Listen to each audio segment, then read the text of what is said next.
किसी चीज के बारे में सिर्फ जानना और उसे सच में महसूस करके समझना, इन दोनों के बीच ना एक बहुत बड़ा फासला होता है। तो चलिए आज इसी फर्क को थोड़ा करीब से देखते हैं कि कैसे जानकारी एक गहरे एहसास में बदल जाती है। ये बात, जानते हैं, बिल्कुल उसी एहसास को बयां करती है जहां ज्ञान सिर्फ किताबों तक ही सीमित रह जाता है। मतलब कुछ ऐसा जिसे हम जानते तो हैं पर महसूस नहीं कर पाते।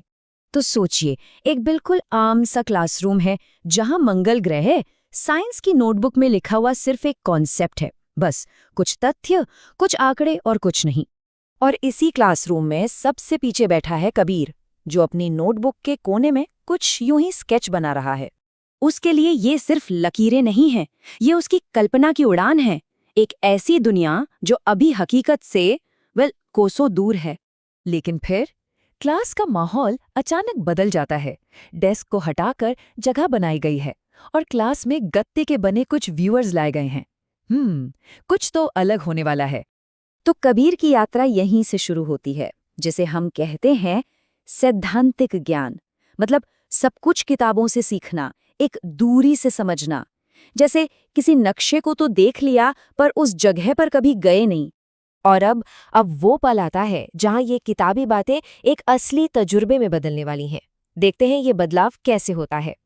तो होता क्या है, पहले तो कबीर थोड़ा झिझकता है, फिर वो फोन को व्यूअर में सेट करता है और जैसे ही वो उसे पहनता है, क्लासरूम धीरे धीरे उसकी आंखों के सामने से ओझल हो जाता है।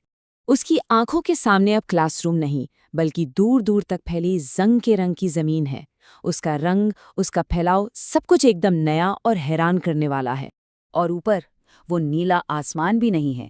उसकी जगह एक फीका, धूल भरा आसमान है, जो इस नई दुनिया के एहसास को और भी गहरा बना देता है। तो यहीं से मंगल पर उसके पहले कदम के साथ सीखने का एक बिल्कुल नया तरीका शुरू होता है। अब कबीर को चीजें महसूस हो रही हैं। उसे लगता है कि उसका चलना कितना हल्का, कितना धीमा हो गया है। हर कदम पर धूल धीरे से उठती है और फिर बैठ जाती है। ये वर्चुअल दुनिया अब बहुत असली लग रही है। और बस यहीं पर उसे पहली बार वो आहा वाला मोमेंट महसूस होता है। उसे दिनेश का सवाल याद आता है और अब उसे सच में समझ आता है कि कम गुरुत्वाकर्षण में चलना कितना अलग हो सकता है। और इसी को कहते हैं अनुभवात्मक शिक्षा।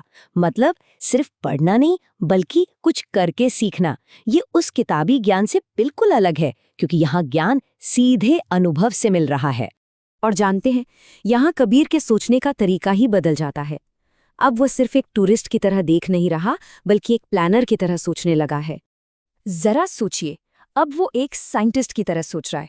वो देख रहा है कि कौन सी जगह लैंडिंग के लिए सेफ होगी, कहाँ पावर पैनल लगाना सही रहेगा, और वो सूखा चैनल शायद वो ग्रह के इतिहास के बारे में कुछ बता सकता है। और अब उसके दिमाग में सिर्फ नज़ारे नहीं, बल्कि असली सवाल घूम रहे हैं। जैसे विक्की ने पूछा था, पृथ्वी से इतनी दूर बिजली का इंतजाम कैसे होगा? ये सवाल अब सिर्फ एक सवाल नहीं, एक असली समस्या लग रहा है। और ये वो पल है जहां मंगल पर रहने का ख्याल अब कोई कहानी नहीं लगता, ये एक प्लान जैसा लगता है, एक ऐसी चुनौती जिसे शायद सुलझाया जा सकता है। तो चलिए अब इस वर्चुअल सफर से वापस क्लासरूम में लौटते हैं और देखते हैं कि इस तजुर्बे ने असल में क्या बदला है। जब कबीर व्यूअर हटाता है तो क्लासरूम वापस आ जाता है, पर अब हाथ में पकड़ा वो गत्ते का टुकड़ा सिर्फ गत्ता नहीं लगता, वो एक पूरे अनुभव की याद बन चुका है। और इस बदलाव का सबसे बड़ा सबूत उसकी वर्कशीट। सेशन से पहले वो जवाब रटकर लिख रहा था, पर अब वो अपने अनुभव से लिख रहा है, जो उसने अभी अभी जिया है। तो इस पूरी कहानी से हमें क्या समझ आता है? पहली बात कि अनुभव डेटा को असल समझ में बदल देता है। दूसरी ये कि जब हम किसी चीज में पूरी तरह डूब जाते हैं तो किताबी बातें भी असल समस्याओं से जुड़ जाती हैं। और आखिर में टेक्नोलॉजी जानने और महसूस करने के बीच के इस फासले को भर सकती है। और आखिर में ये हमें एक बहुत बड़े सवाल पर लाकर छोड़ देता है कि किसी तथ्य को सिर्फ जान लेने और एक पूरी दुनिया को सच में समझने में आखिर फर्क क्या है।